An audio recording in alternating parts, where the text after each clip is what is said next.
Welcome to the Deep Dive. We've got a really compelling set of sources today, looking into a story that's just packed with tension. It's about a homecoming, but not the warm, fuzzy kind. No, definitely not. It's more like a collision course. We're diving into the dynamic between Linnet Grant and Justin Doyle based on these materials detailing her return to New Zealand after 8 years. Right, 8 years away. She expects her childhood home, the familiar place she remembers. But it's gone, completely vanished. Instead, there's this stark, luxurious modern building. The sources really emphasize that shock. That initial moment, that sensory jolt, it really sets the tone for everything that follows, doesn't it? The old house, described as all additions and gables and old sash windows, just wiped away. Exactly. Replaced by something severe, opulent, almost cold. And that's our entry point into understanding the man who owns it, Justin Doyle. Who is described in pretty dramatic terms, cold as ice, but also possessing this animal magnetism. Yeah, and that combination is key. It's not just aloofness. There's a power there. A stillness, the source says, of an animal waiting for its prey. It's quite chilling. It suggests a contained energy, something deliberate behind the cold exterior. Precisely. And that's our mission for this deep dive, isn't it? To really unpack that cold persona, what's hiding beneath the surface. We're tracing Linnet's journey as she gets tangled up with him, dealing with secrets, lies, and this really intense antagonism. All while trying to figure out the truth about his past, especially the tragedy surrounding his first wife. Right. So we'll look at how this immediate conflict starts, the deceptions that fuel it, the innocent people caught in the middle, and ultimately how, or even if, they find some kind of resolution. Okay, let's get into it. What's the real price of all this passion and, well, animosity? So first off, we really need to establish the setting because it mirrors the conflict so perfectly. Linnet arrives and sees the garden outline is still there, but it's different. Disciplined, is that the word the source used? Like tamed. Exactly. All the wildness, the old stuff, has been brought under control, and the most striking example is the big oak tree. Ah, yes. Which Linnet immediately sees as vandalism. And you understand why, because her passion is for growing things. The sources say it's almost a passion for her. She connects with nature, with history, with things that grow organically. And Justin, by removing that tree, has basically imposed his modern controlled aesthetic onto the landscape. It's a statement. A huge statement. And the house itself reinforces it. The additions and gables are gone, replaced by this spare, opulent style, this almost monastic severity. It sounds like a fortress against messiness, against the past. It reflects a certain kind of person, doesn't it? Someone who values order above all else. Control, order, maybe even a rejection of emotional complexity. And when Linnet tries to get inside this fortress looking for her sister Bronwyn, she hits the first wall. Which is the housekeeper, Anna. Described as severe. Very severe. Anna looks at Linnet with obvious disapproval. Just her presence feels like a disruption to this carefully managed environment. And then Justin Doyle himself appears.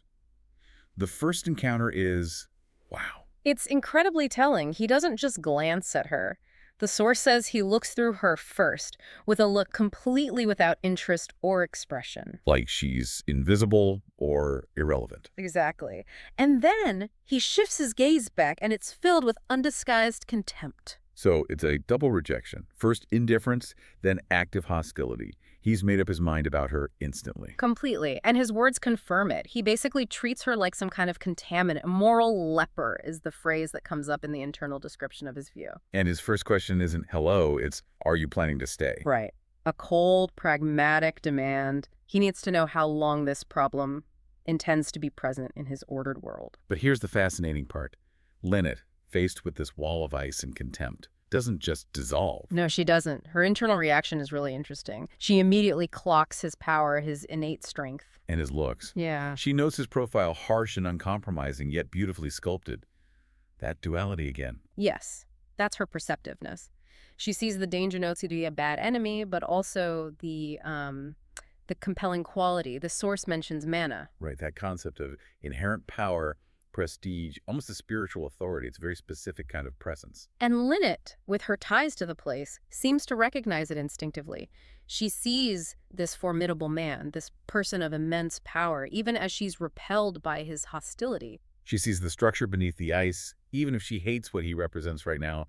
the destruction of her past, the instant judgment. And that's the foundation, this immediate, intense antagonism built on, well, as we find out, built on very shaky, manipulated ground. Okay, so if Justin is the iceberg, his facade, then Linnet's sister, Bronwyn, seems to be the one shaping the currents underneath. Definitely. Bronwyn is introduced as small, dark, elegantly clothed, and crucially having a mouth which hid secrets. She's the architect of much of this initial conflict. A real contrast to Linnet's more open, passionate nature. Absolutely. Linnet admits their communication was sparse, few, and infrequent letters.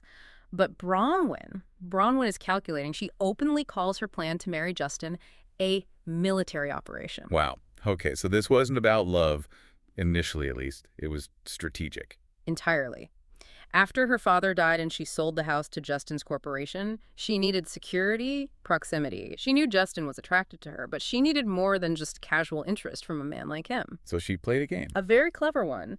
Justin apparently assumed, typical, powerful, rich guy, that she just wanted an affair. He even offered her the flat at the back. The ultimate casual dismissal, almost. Right. But Bronwyn refused to play. She held back, created intrigue. She understood that for a man who could buy anything, sustained refusal, a little mystery, that was the real bait. Which tells you something about Justin, too, doesn't it? Yeah. That he's perhaps susceptible to these kinds of games, expecting women to behave in certain ways around his wealth. Exactly. He falls into that pattern, and Bronwyn uses it. But the most damaging part of her strategy, the real poison in the well, is the lie she tells about Linnet. Ah, yes. This is critical. What did she tell him? She fed Justin this story that Linnet hadn't just returned home, but had come back specifically to demand half of some non-existent inheritance from their stepfather. Painting Linnet as purely motivated by greed. Precisely. Greedy, grasping, opportunistic. So when Justin first lays eyes on Linnet, he's not seeing a sister visiting or someone grieving the loss of her childhood home. He's seeing a gold digger. Which explains that instant contempt, the moral leper judgment. It fits perfectly with the narrative he's already been given. And as we learn later, it taps into his own deep-seated issues and traumas regarding women and money. Bronwyn knew exactly which buttons to push. Okay, let's bring in the cousin now, Stuart Doyle. He's described as Justin's rotten cousin. Yes, Stuart's an interesting counterpoint. Younger, looks a bit dissipated, seems untrustworthy, but has this surface amiability that Justin completely lacks. He seems like a source of information, maybe. He is. He confirms the general perception of Justin calls him masterful, tough, even ruthless, standard corporate titan stuff. But Stuart himself has simpler ambitions, despite having a Master of Science degree. Right. He just wants to farm. That's his dream. But Justin keeps him close, under his eye, and crucially, on his purse strings. So control again. Justin supports him, maybe out of family obligation, but dictates the terms, dismissing Stuart's own desires. It really reinforces that pattern of Justin imposing his own version of order on everyone around him. But Stuart's real value for us, in understanding Justin, comes from what he reveals about the past. About Justin's first wife, Allison. Exactly. Stuart talks about the marriage. Allison was very young, only 18, and how it was a horrendous mistake. And he confirms the devastating rumor that circulated afterwards. That she committed suicide. And you can see how, if Justin believes the world thinks that about him, about his marriage, it would explain the need for such a formidable defensive wall, that iceberg persona. Stuart gives a bit more detail about Allison, too, doesn't he? He had a crush on her. He did, a boy's crush. He remembers her as willful, but honest. And significantly, he notes the physical resemblance to Linnet Tall, that same kind of walk, like a cat. Okay, so the resemblance isn't just in Linnet's head. Stuart sees it, too. And he also mentions that Allison wanted his money and was drawn to Justin's fascination, his power. So you piece it all together. You have a tragic first marriage involving youth, money, magnetism, ending in rumored suicide. Then Linnet shows up, physically similar to Allison, and Bronwyn has conveniently painted her with the same mercenary motives. It's a perfect storm for Justin's distrust. He's reacting based on past trauma and present manipulation, seeing Linnet as a dangerous echo of a devastating failure. His coldness, while unfair to Linnet, starts to make a terrible kind of sense from his perspective. Right in the middle of all this adult drama, deception, and past pain, steps a child. Justin's daughter, Sarah. Yes, Sarah. She's about 8 or 9, pale, recovering from hepatitis, and she forms this immediate, really intense bond with Linnet. She's described as having pale gold hair and those unusual eyes, as pale as her father's. A clear link there. Definitely. And she becomes the sort of emotional lightning rod in this whole situation. She craves connection, comfort. And Linnet provides that, instinctively. Yeah. We see this contrasted sharply with Bronwyn's attitude. Oh, starkly. Bronwyn's suggestion that a good boarding school would do her the world of good. Linnet is appalled by that. Understandably. For a child who's been sick and seems quite fragile, it shows Bronwyn is completely out of touch or just doesn't care. Confirmed she's not stepmother material. And Linnet also sees through Bronwyn's other theory that Justin dislikes Sarah because she looks like Allison. How does she know that's wrong? She observes them together. She sees the softening of his tones when Justin talks to Sarah. There's genuine affection there. Sarah isn't a painful reminder for him. She's his absolute focus, his vulnerability. His reason for building those walls, perhaps? Very likely. Now, while this is happening, Linnet isn't just sitting around. She has her own plans, her own life she wants to build. Right. She's not defined by this situation. She loves books, has an insatiable desire to know. And she acts on it. She applies for a librarian job at the Kent Street Library. She's also a writer, apparently, writes children's books, still scribbling away. She wants independence, intellectual work. Which is completely outside Justin's world of corporate power and control. Exactly. But Justin, still operating under the influence of Bronwyn's lie, tries to pull her into his orbit, his way. By offering her a job. Yeah, a job in his corporate office, basically trying to buy her compliance, manage the problem by putting her on the payroll. And how does Linnet react? Frigid refusal. She insists she has no skills for that kind of work. She's rejecting his money, his control. That must have thrown him. If he believes she's there for money, why turn down an easy job offer? It probably confused him, yes. Made her harder to categorize. And her refusal, combined with the fact she's about to get this library interview and potentially leave, that leads to the next major confrontation. Triggered by Sarah. Yes. Sarah, terrified Linnet is going to leave her, has a complete meltdown, a huge tantrum. And Justin, he uses this. He absolutely weaponizes it. This is where the source material really highlights his manipulative side. It's described as emotional blackmail. How does he frame it? He offers Linnet the job of being Sarah's companion with pay, of course, but frames her desire for the library job, her own life, as selfishly putting her career ahead of a child's well-being. That's brutal. Leveraging Linnet's kindness, her connection with Sarah, against her own independence. It's a calculated masterstroke, in a way. He knows Linnet cares for Sarah. He knows she feels protective. He's trapping her with her own compassion. And Linnet sees right through it, right? She gets furious. Oh, absolutely furious. This is peak antagonism for her. She even lashes out, calling Sarah highly strung and to indulge. But her real anger is directed at Justin's control. She feels cornered. Completely.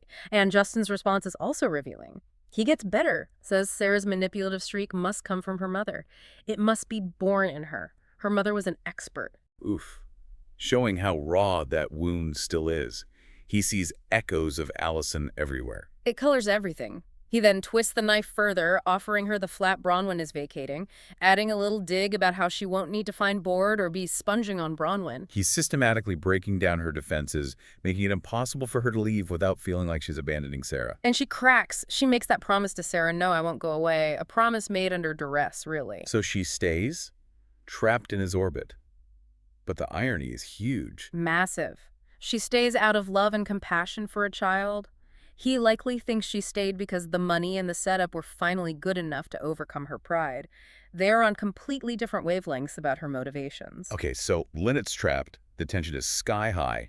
What happens next? Justin seems to sense things need to shift, maybe for Sarah's sake. He arranges a trip away to Kauai Island. They fly in a tiny seaplane. A change of scenery, forced proximity. That sounds potentially volatile. It is, but it also allows for a slight thaw. For the first time, Justin's presentation changes. He is casually dressed, slacks, a polo neck. The corporate armor is off, slightly. And Linnet notices a difference. She does. She even hears him laugh properly at one point, and the source notes she thinks it sounds almost like a real human being. It's a glimpse behind the mask. And they talk, not just argue. Yeah, there's a kind of intellectual truce. He talks to her about exports, maps, teaches her chess. He shows reserves of patience. Linnet starts to see the intelligence, the complexity beneath the ruthless exterior. The animal magnetism probably doesn't hurt either in this more relaxed setting. Absolutely not. It's bubbling under the surface. Yeah. And it comes to a head during a walk. They're looking for wallabies, apparently. Seems innocent enough. Until she stumbles, he steadies her, and that physical contact just ignites everything. The tension that's been building for weeks just snaps. And he kisses her. He does, but the description is key. It's aggressive, almost cold. An assertion of dominance. And his words afterwards, they're not exactly romantic, are they? Not at all. He says something like, I don't like disappointing anyone. You've been pleasantly provocative all evening. Ouch. Like, she was asking for it, Yeah. and he was just obliging, Yeah. treating her like a conquest. Exactly. And this devastates Linnet because she feels that this intense, undeniable, sensual hunger, the attraction is real, powerful. But she's repulsed by his attitude. Completely repulsed. Yeah. His arrogant, conceited, oversexed fool persona, as she sees it, especially since he's supposed to be engaged to her sister. She feels used, ashamed of her own response. So she runs, basically, vows never to be alone with him again. She's convinced he's just incapable of real feeling. Right. She hits this point of absolute alienation, and it's precisely then, the very next day, when he's grim and seems completely shut down again, that he decides to tell her the truth. The truth about Allison. The timing is interesting, isn't it? Why then? Maybe the kiss rattled him too. Maybe his aggression was a reaction to his own unexpected feelings, and now he needs to explain, or maybe justify, the darkness inside him. Whatever the reason, he drops the bombshell. He tells her the suicide rumor isn't true. With pitiless clarity, the source says, Right. No suicide. Allison rolled the car, died instantly crushed. It was a horrific accident. Okay, so that reframes his guilt. It's survivor's guilt, tragedy, not necessarily complicity in her death. Yes. But that's not even the biggest revelation. The part that changes absolutely everything is about Sarah. What does he reveal? He tells Linnet, Sarah was with her mother when she rolled the car. Sarah saw her. Oh my God. Okay, wow. Yeah.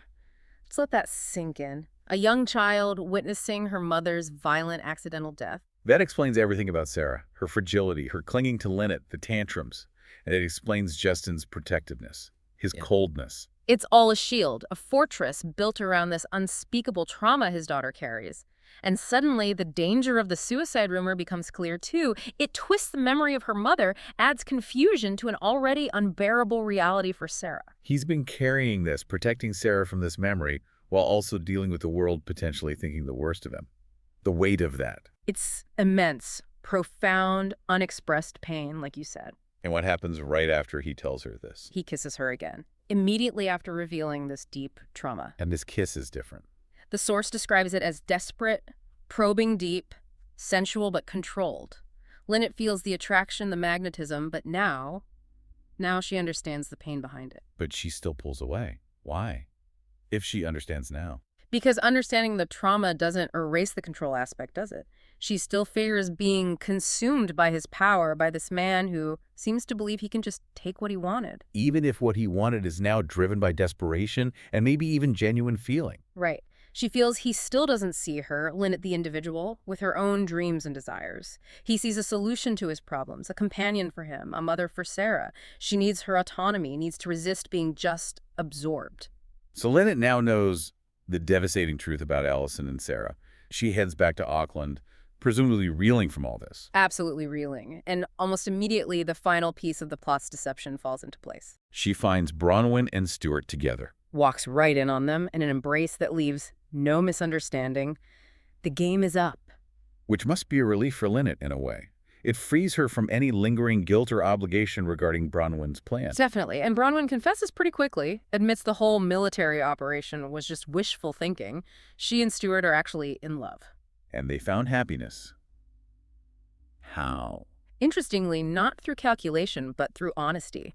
They apparently had a huge, no-holds-barred fight, got everything out in the open, and that led to genuine affection. They're planning to buy that farm Stuart always wanted. So real connection came from truth, Yeah. not manipulation. Okay. A nice contrast. Very telling contrast. So Bronwyn is out of the picture as a rival, and Justin, well, he doesn't waste any time. Very next morning. The very next morning, he proposes to Linnet. Finally. But how does he do it romantically? No, not even close. He does it in the most cold, calculated, business-like manner imaginable, like he's closing a deal. Offering her a position, essentially. Yeah. Pretty much. Linnet is furious. She sees herself purely as the ideal substitute mother for his daughter and nothing more. All her frustration boils over. She calls him out on it. Oh, yeah. She asks him, is that all that marriage means to you? Sex. No wonder your first attempt was unhappy.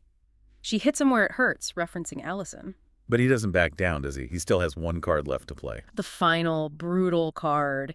He reveals that anticipating her acceptance, perhaps, or just deciding to force the issue, he's already told Sarah that Linnet is going to marry him. Oh, the emotional blackmail again.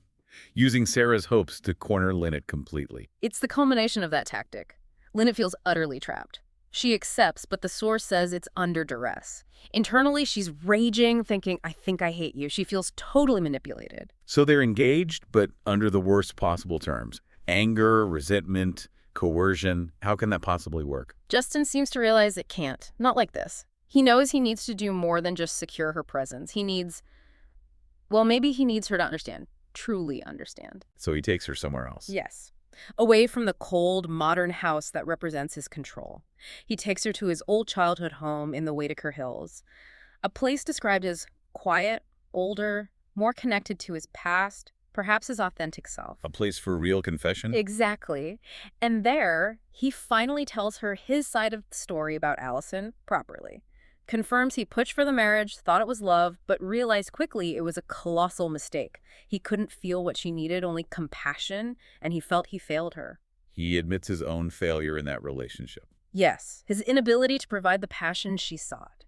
But Linnet, still caught up in the pattern of his recent actions, hears this and throws it back at him. What does she say? She yells the question that cracks everything open, then why the hell are you doing it a second time round? Why repeat the mistake of a loveless, calculated marriage? And that's the breaking point for him. That's the moment the iceberg shatters. He grabs her and finally confesses the truth that's been hidden beneath all the control and fear. What does he say? Because I love you, Linnet. He admits everything, the hostility, the contempt. It was all a defense mechanism. He was terrified of his feelings for her, terrified of being rejected again after the disaster with Allison. He says he's been waiting all his life for someone like her. Wow. So the coldness wasn't indifference, it was fear. Fear of vulnerability. Exactly. He explains he knew Bronwyn's plan made a kind of cold sense, but Sarah didn't like her, which complicated things. And yes, he admits he used Sarah's attachment because he was desperate. Desperate because if he'd confessed his love openly and she'd rejected him. He couldn't have handled it. He would have had to let her go, let the one person who brought comfort to his traumatized daughter walk away. After Allison, the risk felt too great. So the ruthlessness, the control, it was all a mask for profound vulnerability and fear. The only emotions he allowed himself were responsibility, duty, and desire. Until his love for Linnet became too strong to contain behind those walls. It just broke through. And Linnet, does she believe him? Does she accept this? She does. She sees the truth in his desperation, the depth of his hidden feeling. She accepts his love as a miracle, something hard-won and unexpected. And they move forward. Immediately. They call Linnet's mother, Jennifer, to start arranging the wedding, solidifying the family unit for Sarah, but this time, hopefully, based on actual confessed love, however complicated its arrival. What a journey. From that initial icy contempt based on a lie to this raw, desperate confession of love. It really shows how much can be hidden beneath the surface, doesn't it? The cost was immense for both of them. His protective facade had to be completely destroyed, and she had to endure significant manipulation to get there. #tag outro.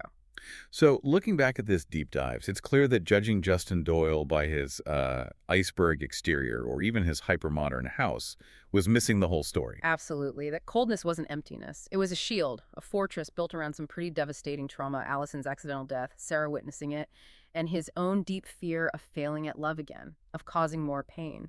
And that ruthlessness we saw, the manipulation, especially using Sarah, it wasn't simple cruelty, was it? It came from a place of sheer desperation. Yeah, a desperate need to secure stability, happiness for his daughter, and ultimately for himself. He thought control and calculation were his only tools, the only way to manage the immense risks he felt. It really hammers home how much our perceptions depend on the information we have, doesn't it?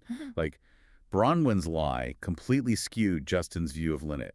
The suicide rumors skewed Linnet's view of Justin. Exactly. They were both operating on bad intel, essentially. The coldness they each perceived was really the result of hidden pain and fear, not the cause. Which brings us to a final thought for you, the listener. Justin admits right at the end that he couldn't risk confessing his love honestly because he was too desperate, too afraid of rejection. So the question becomes, when does that kind of ruthless calculation, even if it's driven by deep, hidden love and fear, become forgivable? Where is the line between a desperate act of self-preservation and just unforgivable manipulation? It's tricky, isn't it? And what does this whole story tell us about passion versus love? They have that instant, raw, magnetic pull, that animal magnetism. But the real, committed love, the kind that led to that final confession, only seemed possible after all the lies, the trauma, the facades were stripped away, painfully. For Justin, maybe the price of love wasn't money or control, but admitting his deepest fear and failure. Definitely something to think about. Thanks for joining us on the Deep Dive.